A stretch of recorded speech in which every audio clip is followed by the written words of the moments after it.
La historia de Yul Brynner, uno de los actores más enigmáticos y magnéticos de Hollywood, comienza en un contexto turbulento, lleno de misterio y de orígenes que él mismo supo envolver en un halo de leyenda. Busca explorar con detalle, casi cinematográficamente, su infancia, sus primeros pasos en el arte, el camino hacia la fama y, sobre todo, la manera en que su personalidad única y su vida íntima comenzaron a entrelazarse con una serie de relaciones que marcarían su destino. Aquí se sientan las bases para comprender no solo al mito, sino también al hombre vulnerable que se escondía detrás del carisma de acero y la calva brillante que lo hicieron inolvidable. Yuli Borisovich Brynner, conocido mundialmente como Yul Brynner, nació el 11 de julio de 1920 en Vladivostok, en el extremo oriente de Rusia. Sin embargo, a lo largo de su vida nunca dejó de reinventar su historia. A veces decía haber nacido en la isla de Sajalín. Otras aseguraba que su madre era gitana rumana y que su padre tenía ascendencia suiza. En otras versiones, afirmaba ser mitad mongol. Este tejido de relatos cruzados era parte de su estrategia personal: construir un mito. Para Brynner, el misterio era tan importante como el talento. Su infancia estuvo marcada por la inestabilidad. Su padre, un ingeniero de minas, abandonó a la familia cuando Yul era muy pequeño. Su madre, María, una mujer fuerte y culta, se encargó de criar a Yul y a su hermana Vera. En busca de un futuro más seguro, se trasladaron a Harbin, China, y más tarde a París. Este desplazamiento forzoso convirtió al joven Yul en un ciudadano del mundo desde la adolescencia, acostumbrado a hablar varios idiomas: ruso, francés, inglés, y a navegar en ambientes culturales muy distintos. La dureza de aquellos primeros años forjó en él una personalidad resiliente, pero también lo dotó de una necesidad de reinvención constante. No quería ser prisionero de un único relato de vida. Prefería tener muchos, todos plausibles, todos fascinantes. En París, Yul se sintió atraído por el arte en todas sus formas. La ciudad, efervescente y bohemia, era un crisol de influencias. Allí comenzó a tocar la guitarra en cafés, interpretando canciones gitanas con una intensidad que ya anunciaba su talento para conquistar al público. También trabajó como acróbata de circo. Un detalle poco conocido, pero fundamental para entender la disciplina física que más tarde exhibiría en sus papeles cinematográficos. Fue en la capital francesa donde conoció a figuras intelectuales y artísticas que ampliarían su horizonte cultural. La influencia de los gitanos y de los artistas de cabaret dejó en él una huella indeleble, un sentido de teatralidad y de dramatismo que se volvería marca registrada de su carrera. La Segunda Guerra Mundial interrumpió este proceso de formación. En 1940, con la invasión nazi a Francia, Yul y su familia se vieron obligados a emigrar a Estados Unidos. Llegó a Nueva York sin recursos, apenas con la esperanza de reinventarse una vez más.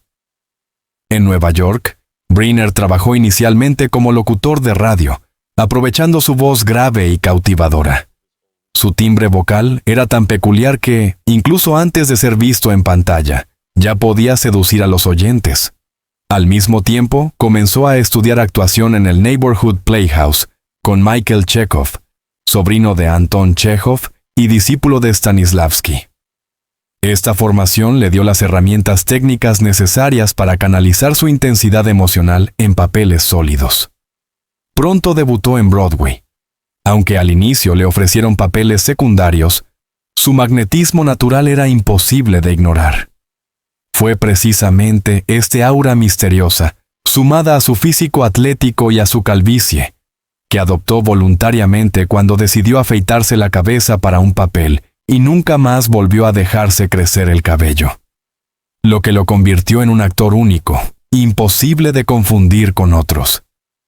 El gran punto de inflexión llegó en 1951, cuando fue elegido para interpretar al rey Mongkut de Siam en el musical de Rodgers y Hammerstein, The King and I. Lo que inicialmente parecía un papel arriesgado, un monarca asiático interpretado por un ruso francés calvo y de acento exótico, se convirtió en un triunfo monumental. Briner interpretó al rey con una mezcla de autoridad, vulnerabilidad y sensualidad que cautivó al público. Su postura erguida, la mirada penetrante y los gestos medidos transmitían poder, mientras que sus momentos de ternura con Anna, la institutriz inglesa, revelaban una humanidad conmovedora. La química entre Jules Briner y Gertrude Lawrence fue tal que la obra se convirtió en un fenómeno de Broadway. Briner realizó más de 4.500 representaciones del papel a lo largo de su vida, convirtiéndolo en su sello personal. En 1956, la versión cinematográfica de El Rey y Yo lo catapultó definitivamente a la fama mundial. Por ese papel ganó el Oscar al mejor actor, derrotando nada menos que a James Dean y a Rock Hudson.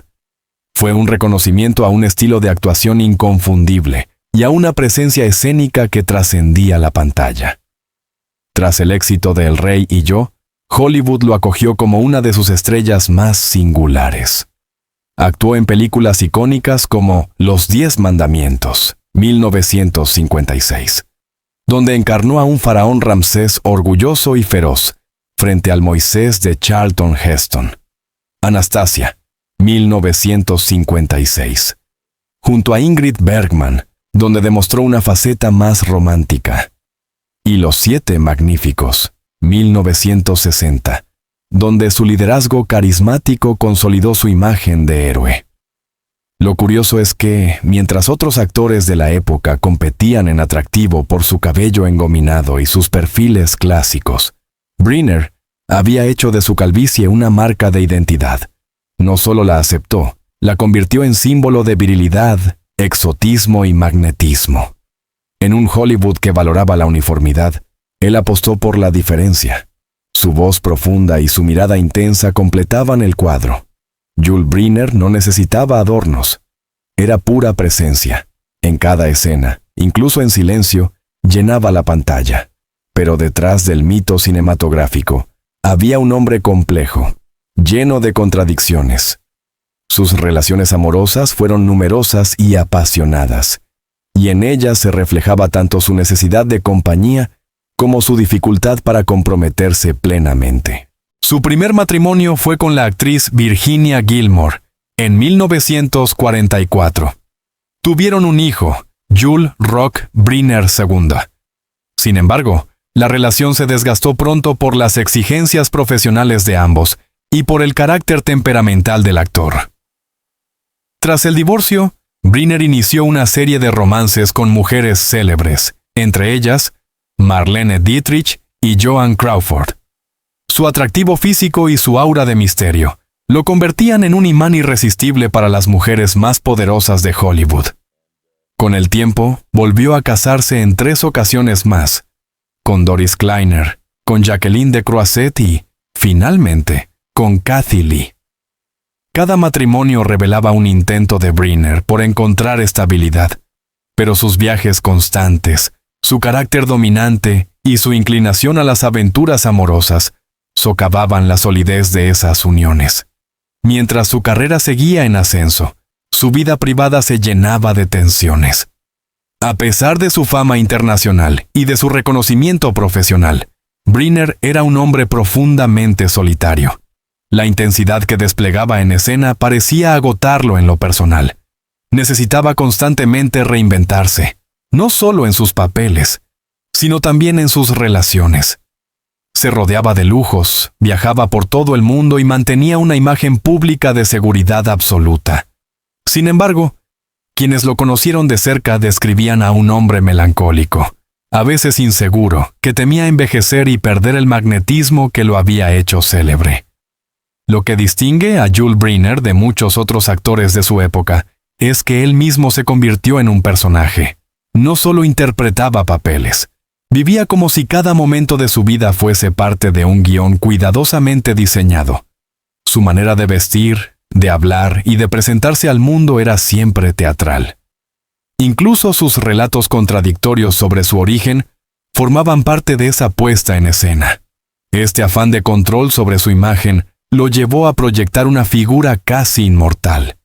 Para el público, Briner era el rey. el faraón, el líder de los forajidos. Pero en la intimidad seguía siendo Julie, el niño abandonado por su padre en Vladivostok, el adolescente errante en París, el inmigrante sin recursos en Nueva York. Tras ganar el Oscar por The King and I, 1956, Briner se convirtió en uno de los actores más solicitados de la industria. Su exotismo encajaba en una época en que Hollywood buscaba figuras capaces de encarnar personajes de culturas diversas. El actor aprovechó esa singularidad. En pocos años participó en superproducciones como Los 10 Mandamientos, 1956, Anastasia, 1956, y El Rey y yo en su versión cinematográfica. En Los 10 Mandamientos, su Ramsés se convirtió en la imagen definitiva del faraón en el cine. La rivalidad con Moisés, Charlton Heston, era al mismo tiempo un enfrentamiento ideológico y físico.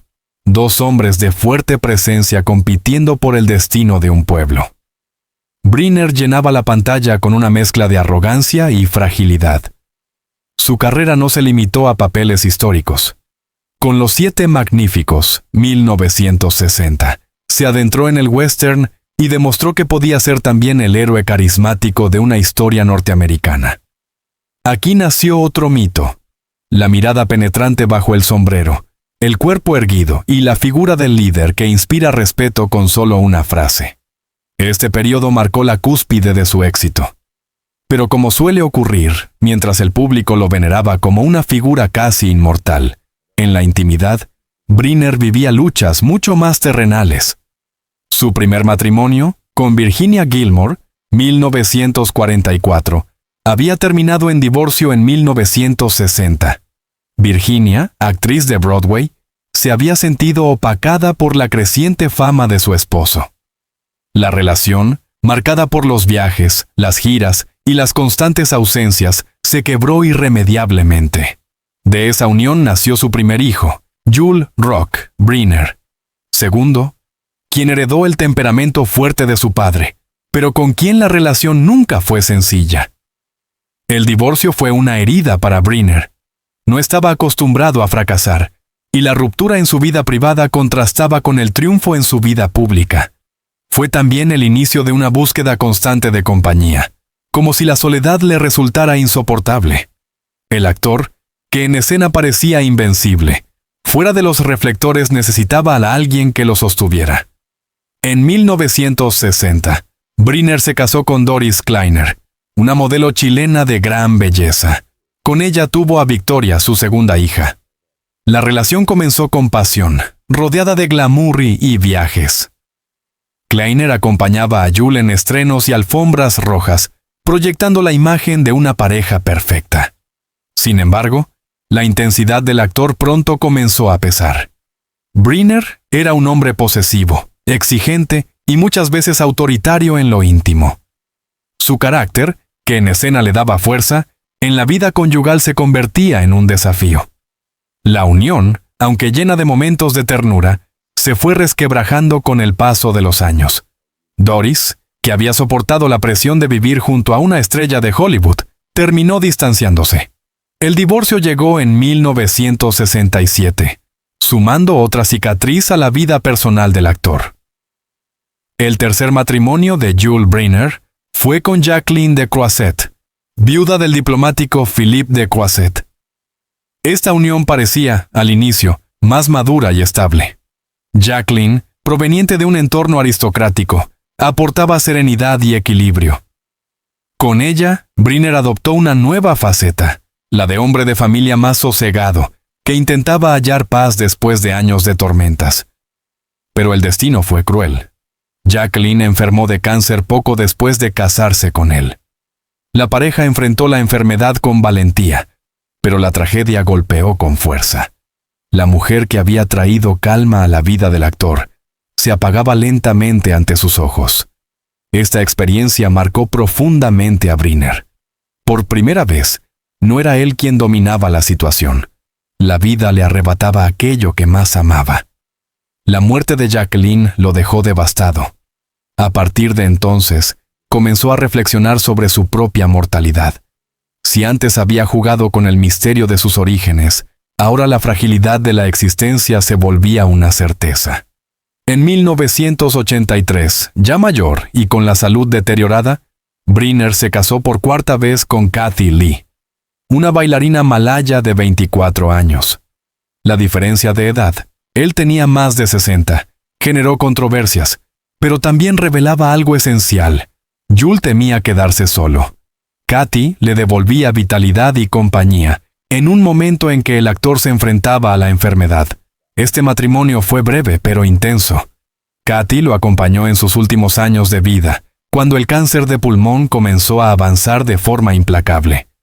Fue testigo de su dolor físico y de su lucha por mantener la dignidad hasta el final. Para muchos, la figura de Kathy se convirtió en símbolo de amor incondicional.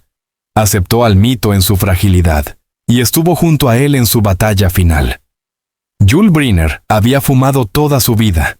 El cigarrillo era casi un accesorio inseparable de su imagen, parte de su estilo personal. Pero ese hábito terminó cobrándole un precio altísimo. En 1983 fue diagnosticado con cáncer de pulmón. A diferencia de otros actores, Briner no ocultó su enfermedad. Al contrario, la convirtió en un mensaje. En sus últimas entrevistas, pidió que tras su muerte, se difundiera un mensaje grabado en el que advertía sobre los peligros del tabaco. Ahora que ya no estoy aquí, les digo, no fumen, decía con voz grave. Fue un legado de responsabilidad social, un intento de transformar su tragedia en advertencia para otros. Durante esos años, Kathy Lee lo acompañó fielmente. La pareja, a pesar de las críticas externas, vivió un amor marcado por la sombra de la enfermedad. La tragedia no era solo suya, también era de ella, obligada a ver cómo el hombre que amaba se consumía lentamente. El 10 de octubre de 1985, Jules Briner falleció en Nueva York, dejando tras de sí no solo una filmografía inmortal, sino también la huella de un hombre que había luchado contra el destino con la misma fuerza con la que interpretaba a sus personajes. Su esposa quedó sumida en el dolor, símbolo de un amor breve pero profundo, atravesado por la fatalidad. El 10 de octubre de 1985, el telón cayó definitivamente sobre la vida de Jules Briner. Murió en Nueva York a los 65 años, víctima de un cáncer de pulmón que había combatido con una valentía silenciosa. Sin embargo, fiel a su estilo teatral, Briner quiso que incluso su muerte dejara un mensaje. En sus últimos meses grabó un anuncio televisivo que sería emitido después de su partida. En él, mirando directamente a la cámara, decía: «Ahora que ya no estoy aquí, les digo, no fumen». Este gesto lo convirtió en uno de los primeros grandes iconos de Hollywood en transformar su tragedia personal en un acto de prevención colectiva. La imagen de Briner, calvo, solemne y con voz profunda, advirtiendo sobre los peligros del tabaco, quedó grabada en la conciencia pública. Su última actuación fue un acto de humanidad. No representaba a un rey ni a un faraón, sino a un hombre vulnerable que intentaba salvar a otros del mismo destino. La muerte de Jules dejó a Kathy Lee, su última esposa, sumida en un dolor inmenso. A sus apenas 24 años, había pasado de vivir una juventud vibrante como bailarina a convertirse en viuda de una leyenda. Su amor había sido breve, pero intenso. Había acompañado a Briner en su batalla contra la enfermedad, enfrentando con él cada hospitalización, cada recaída, cada noche de angustia. El duelo no fue sencillo. Kathy tuvo que soportar no solo la pérdida, sino también la presión mediática. La prensa la retrataba como la joven viuda exótica, rodeada de rumores y especulaciones. Sin embargo, quienes la conocieron aseguran que fue un pilar de ternura para Jules en sus últimos días. Su vida posterior quedó marcada por la tragedia. Nunca logró escapar completamente de la sombra del actor, ni reconstruir del todo su destino. Los hijos, herencia de un padre distante. Los hijos de Briner también quedaron profundamente marcados por su figura. Su hijo mayor, Jules Roch. Briner II tuvo una relación complicada con él. creció sintiendo la ausencia de un padre absorbido por los escenarios y los rodajes. Sin embargo, tras la muerte del actor, reconoció que el peso de llevar ese apellido era a la vez un honor y una carga. Victoria, la hija con Doris Kleiner, heredó la sensibilidad artística de su padre y se convirtió en fotógrafa. A través de su trabajo, intentó mantener vivo el recuerdo íntimo de un hombre que, aunque distante en la cotidianidad, representaba un referente ineludible. Briner también adoptó a 2 niños vietnamitas, Mia y Melody, durante la Guerra de Vietnam, en un gesto de compromiso humanitario que mostraba otra faceta de su personalidad. Para ellos, Jules fue una figura protectora, aunque sus giras y obligaciones limitaron el tiempo compartido. Los recuerdos de cada hijo son fragmentos de un mosaico más amplio, la imagen de un hombre fascinante, pero también inaccesible, que amó de manera intermitente y que, sin proponérselo, dejó cicatrices emocionales. Tras su muerte, Jules Briner se consolidó como un ícono inmortal. Su imagen calva, que en su tiempo fue un atrevimiento, hoy se recuerda como símbolo de fuerza, virilidad y originalidad. En un Hollywood donde la apariencia era clave, Briner demostró que la autenticidad podía convertirse en marca. Su papel en The King and I continúa siendo representado en teatros de todo el mundo, y siempre se menciona su nombre como referencia inevitable. Con más de 4.500 representaciones, Briner se fundió con el personaje. No se puede pensar en el rey Mongkut sin imaginar su figura. Del mismo modo, los 10 mandamientos y los 7 magníficos permanecen como clásicos que resisten el paso del tiempo. Su Ramsés sigue siendo el faraón más recordado del cine, y su Chris Adams, el líder de los forajidos, es una figura arquetípica del western. Lo que hace que la vida de Jules Briner sea tan fascinante no es solo su éxito profesional, sino también el drama humano que lo acompañó. Cada matrimonio, cada pérdida y su propia enfermedad construyeron una narrativa en la que la gloria se entrelazaba con la tristeza. El destino fue cruelmente irónico. La mujer que había aportado paz a su vida, Jacqueline de Croisset, murió de cáncer antes que él, y más tarde, el propio Briner cayó víctima de la misma enfermedad. La tragedia se convirtió en un hilo conductor que lo unía a sus esposas, como si la fatalidad fuera inseparable de su historia amorosa. En el recuerdo popular, la figura de Jules no es solo la del actor triunfante, sino también la del hombre que enfrentó la muerte con dignidad, que convirtió su tragedia en un legado y que mostró que detrás del mito había carne, vulnerabilidad y dolor. Décadas después de su partida, Briner sigue siendo una referencia. Su estilo ha influido en generaciones de actores que entendieron que la fuerza en pantalla no depende de cumplir un molde, sino de tener autenticidad y presencia. Su decisión de afeitarse la cabeza y mantener ese look toda su vida abrió camino para que otros artistas asumieran su calvicie con orgullo. En un mundo obsesionado con la apariencia, Briner convirtió la diferencia en atractivo. Su activismo contra el tabaco, aunque breve, tuvo un impacto significativo. El anuncio grabado antes de morir fue reproducido en campañas de prevención en todo el mundo, y aún hoy se estudia como ejemplo de cómo una figura pública puede transformar una tragedia personal en un mensaje colectivo. Las mujeres que compartieron su vida también forman parte del mito. Virginia Gilmore quedó como el primer amor. Doris Kleiner como la compañera del glamour. Jacqueline de Croisset como la esposa marcada por la tragedia. Y Katy Lee como la viuda joven que lo acompañó hasta el final. Cada una de ellas sufrió a su manera las luces y sombras de vivir junto a un hombre tan carismático como exigente. En todas quedó una mezcla de amor, dolor y memoria. En sus historias, paralelas y entrelazadas, se refleja el precio de convivir con un mito.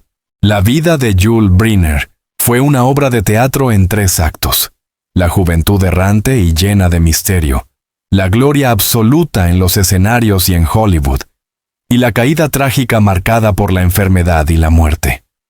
A su lado, Las mujeres que compartieron su camino vivieron tanto el resplandor del mito, como el peso de sus sombras. Virginia, Doris, Jacqueline y Katy representan capítulos de amor, dolor y resistencia, entrelazados con la trayectoria de un hombre que nunca dejó de reinventarse.